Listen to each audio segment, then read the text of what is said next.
I was in such a rush to get to work that I accidentally grabbed my husband's phone off the kitchen counter. That morning, I left the apartment at exactly 10 to 7. The moment I stepped onto the MBTA Orange Line train heading toward the financial district, my sister-in-law called and I answered, assuming it was an emergency. The very first sentence out of her mouth made me decide right then and there that I was going to file for divorce the next morning. The train car was suffocatingly packed, a pressing mass of damp coats, wet wool, and stale morning coffee. Yet inside my head, there was only an absolute icy silence. I stood frozen, wedged against the frosted glass of the sliding doors, pressing the phone tighter against my ear to drown out the screeching tracks. Bailey was rambling at a frantic, breathless pace, entirely convinced she was speaking to her brother Logan. Growing up without parents, I had always been fiercely independent, but deep down, I harbored a desperate, unspoken craving for a family of my own. That craving had forged an invisible chain around my neck, teaching me to swallow my own discomfort, to stay quiet, and to continuously compromise just to keep the peace. I had spent years bending over backward to fit into their established family dynamic, terrified of losing the only sense of belonging I had ever known. But listening to Bailey's voice crackle through the speaker, that invisible chain of appeasement shattered completely. It did not just break, it dissolved into ash. She was openly, casually detailing their collective scheme, and her words were sharp, careless, and devastatingly clear. She was urging Logan to accelerate their plan to manipulate me into selling my late grandmother's historic Brookline estate, which we had been keeping vacant while waiting for the historical preservation permits. They had it all figured out, treating my heritage like a line of credit. They expected me to liquidate the property valued at $85,000, completely ignoring the massive capital gains tax penalty, just so they could grab the remaining cash to purchase a massive multifamily compound for Cynthia, my mother-in-law. But that was not the end of the extraction plan. Bailey casually mentioned their ongoing plot to slowly drain my $15,000 inheritance, speaking about my money as if it were a communal slush fund waiting to be tapped by whoever needed it most. I did not cry. My breath did not hitch, and my pulse did not race. Anger was not loud this time. It was clinical. I simply lowered the phone, my thumb naturally pulling down the home screen to unlock it. Logan had never bothered to change his passcode from our anniversary date. I methodically opened his banking app, my eyes scanning the recent transactions with the detached precision of a forensic auditor. I navigated to his messages, taking perfectly timed screenshots of his texts with his mother and sister. Every single message was another nail in the coffin of our marriage.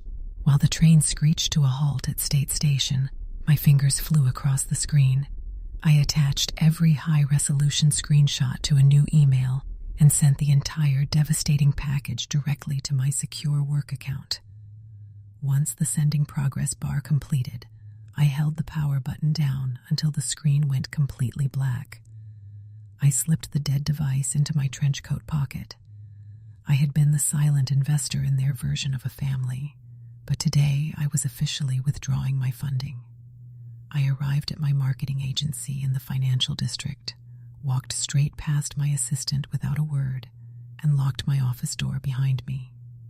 The morning sunlight poured through the floor-to-ceiling windows, casting long, sharp shadows across my mahogany desk.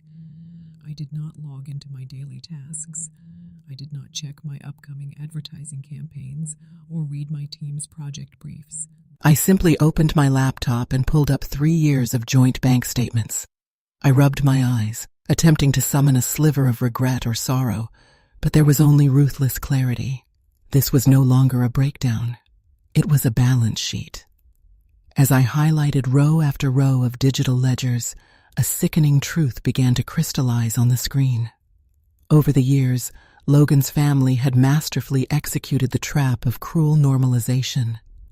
They had slowly, systematically conditioned me to believe that my unilateral financial contributions were simply part of being a supportive modern spouse. They had normalized treating me not as a daughter-in-law or a sister-in-law, but as an endless, jointly held bank account. Their demands had started small, covering a lavish birthday dinner here, picking up a massive grocery tab there before ballooning into a terrifying entitlement to my entire livelihood. The numbers stared back at me, stripped of all emotional manipulation and false affection. I had subsidized exactly 80% of our marital lifestyle. Every single month, it was my paycheck covering the $4,000 for rent on our sleek downtown loft. Meanwhile, Logan paraded around the city as a visionary freelance architect, a title that apparently required endless networking lunches, but produced shockingly little revenue. My cursor hovered over a recurring set of outgoing transfers. I filtered the spreadsheet, and the final tally made my stomach drop into a dark, bottomless pit.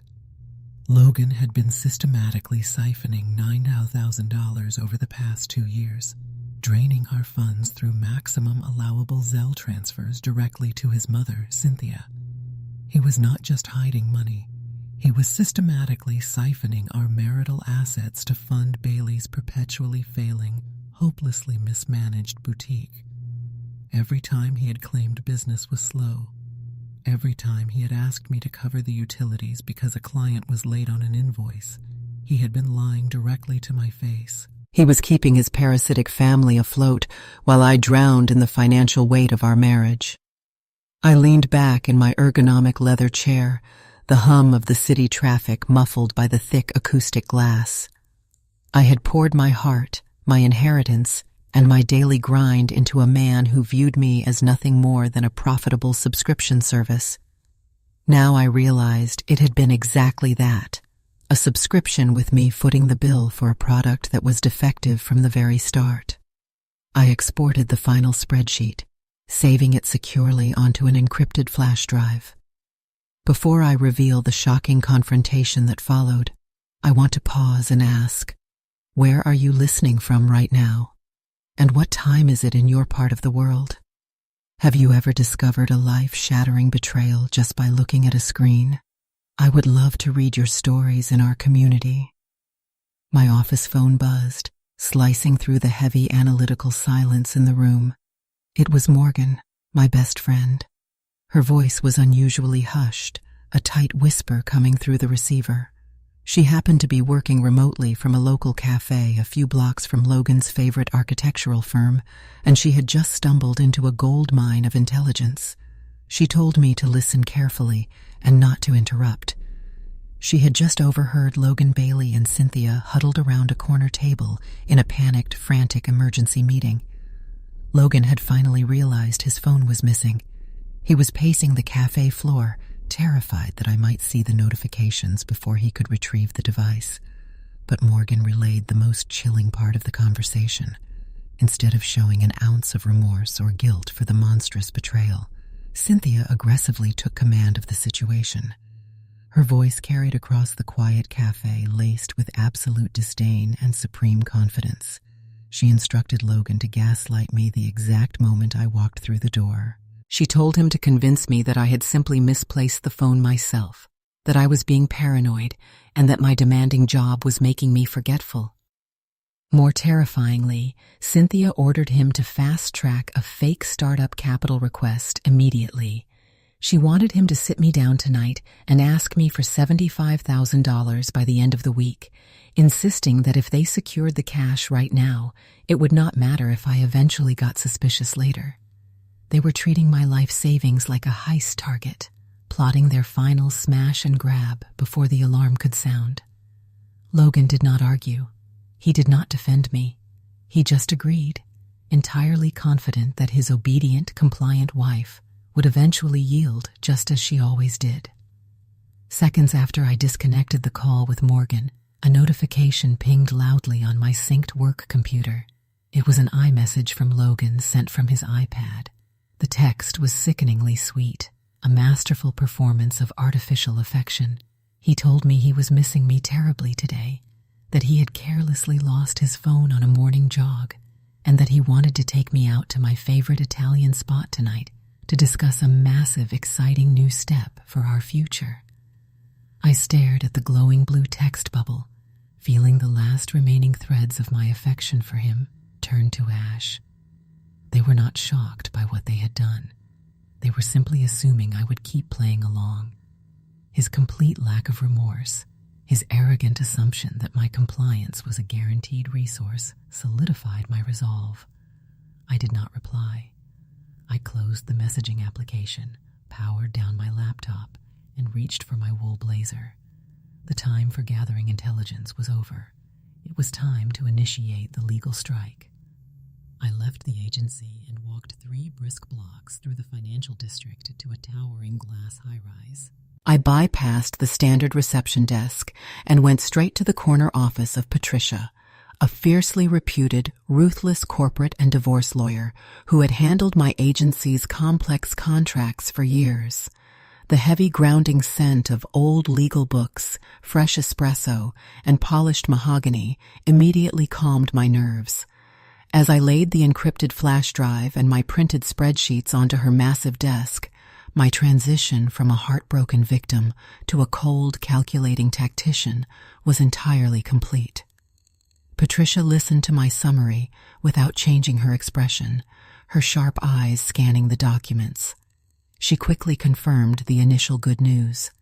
The historic Brookline estate, being an inheritance acquired prior to our marriage and never once commingled with our joint funds, was completely legally protected. The $15,000 cash inheritance was equally secure in a separate trust, but Patricia was meticulous to a fault. She insisted we dig much deeper into the municipal property records, pulling a rapid background check on the estate's current deed status, just to be absolutely certain before we drafted the filings. As the digital public records populated on her dual monitors, Patricia froze. The rhythmic tapping of her keyboard stopped, and the silence in the office became thick, almost unbearable. She turned the monitor slowly toward me, pointing a perfectly manicured finger at a recent bank filing. It was a lethal twist that instantly transformed a messy, greedy divorce into a massive criminal investigation. Logan had recently submitted a fraudulent, unauthorized home equity loan application against my Brooklyn estate, attempting to sneak a $2,000 cash extraction through underwriting before I could notice. I leaned in and stared at the digital signature on the bottom of the scanned bank document. It was my name, but it was absolutely not my handwriting. Logan had forged my signature. He had fabricated notary stamps, falsified my consent, and submitted thoroughly fraudulent loan documents to extract equity from a house he did not even legally own. This was no longer just about secret Zelle transfers to his mother or funding a failing boutique. He had crossed a massive, uncrossable line. Logan had committed felony financial fraud. Patricia looked at me, her eyes gleaming with the dangerous thrill of a guaranteed victory. She leaned forward, rested her elbows on the desk, and outlined my exact instructions. She ordered me to go home, hand back the dead phone with a convincing, loving smile, and play the oblivious, supportive wife for exactly 24 hours. She needed precisely 1 day to have her firm work around the clock, leveraging every legal avenue to lock down the trap, secure the emergency restraining orders regarding all financial assets, and draft the zero-asset settlement agreement. I nodded once, feeling a terrifyingly calm smile spread across my face. I walked out of her office, ready to perform the role of a lifetime. The 24 hours of stoic acting were incredibly grueling, but I played the part flawlessly. I smiled through the expensive Italian dinner he bought with my money, accepted his smooth apologies about the misplaced phone, and listened attentively to his fabricated, passionate pitch for his new business venture. But the moment the clock struck 6 the following evening, the performance abruptly ended. I entered our downtown loft to find Logan, Cynthia, and Bailey sitting around my dining table. They looked like a hostile board of directors, waiting to execute a hostile corporate takeover, their posture radiating unearned confidence. As I set my leather briefcase down by the door, Logan stood up. He haughtily announced that things were simply not working out between us, demanding a $2,000 equitable payout from my grandmother's estate to leave the marriage smoothly and quietly. Cynthia immediately chimed in from the head of the table, tossing out calculated, cruel insults about how I was never truly a supportive partner, and that Logan deserved a substantial return on his investment in our marriage. I remained dead calm. I did not raise my voice. I did not defend myself against their venom. Watching their arrogant theatrical display, I realized how entirely fabricated their authority truly was. Their fierce, booming arrogance collapsed the second you looked beneath the surface, because it was built entirely on money that was never theirs. They were parading around the room in shining armor, forged entirely from my bank accounts. They possessed an illusion of power emanating from a completely empty wallet. I unclosed my briefcase and pulled out a thick, legal-sized manila folder. I walked over and dropped it onto the glass dining table with a heavy, definitive thud. I slid the printed Zelle logs directly in front of Cynthia, detailing every single stolen dollar. Then I slid the forged home equity loan documents directly toward Logan. The suffocating, terrified silence that swallowed the room was instantaneous. The loud, booming arrogance vanished into thin air, replaced by the pale, trembling reality of a federal prison sentence. I looked directly into Logan's panicked, wide eyes. I told him he had exactly 24 hours to sign the zero-asset divorce settlement Patricia had prepared, walking away with absolutely nothing. If he hesitated for even a second, if he asked for a single dime, I would drive straight to the police precinct and file federal charges for felony forgery.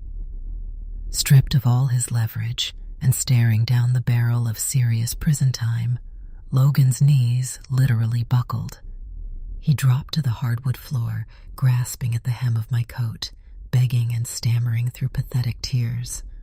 I looked down at him, feeling absolutely nothing at all. I stepped back, turned on my heel, and coldly walked out the door. A year has passed since that cold, decisive night in the loft. The transition from winter to spring mirrored the quiet, beautiful restoration of my own life. I am now living full-time in my beautifully restored Brookline estate. The heavy, polluted scent of the downtown city has been completely replaced by the comforting smell of old pine, fresh paint, and blooming gardens.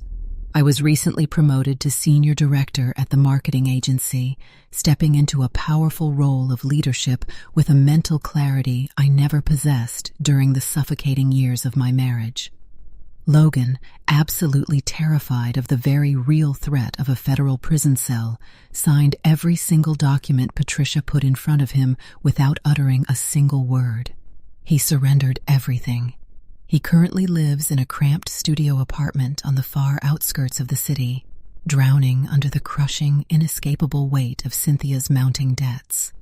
Without my monthly paycheck to keep them afloat, their grand multi-family compound dreams entirely dissolved, leaving them exactly where they started, hopelessly feeding off each other's misery and financial ruin. Standing on my wide front porch, feeling the crisp evening air against my skin, I've come to realize that forgiveness isn't always for the other person. Sometimes it's the absolute only way to set yourself free. But forgiveness does not mean allowing them back into your space. For anyone out there who feels trapped in a relentless cycle of appeasement, this is a reminder to fiercely protect your peace. A marriage certificate should never require the surrender of your safety net, your personal boundaries, or your hard-earned family legacy. You are not a bank, and you are not a stepping stone for someone else's greed. I reached up and carefully adjusted the beautiful new floral wreath I had just hung on the heavy oak door of my estate. I stepped inside the house, the warm golden glow of the foyer light wrapping around me like a protective embrace. I pushed the heavy brass deadbolt firmly into place, listening to the deeply satisfying heavy click of a door locked permanently against the past. If Emma's story reminded you of the importance of protecting your boundaries and your family's legacy, please hit the share button. Someone out there might need the courage to lock the door on toxic people today. Don't forget to subscribe for more stories of surviving, thriving, and taking your power back. Thank you for listening.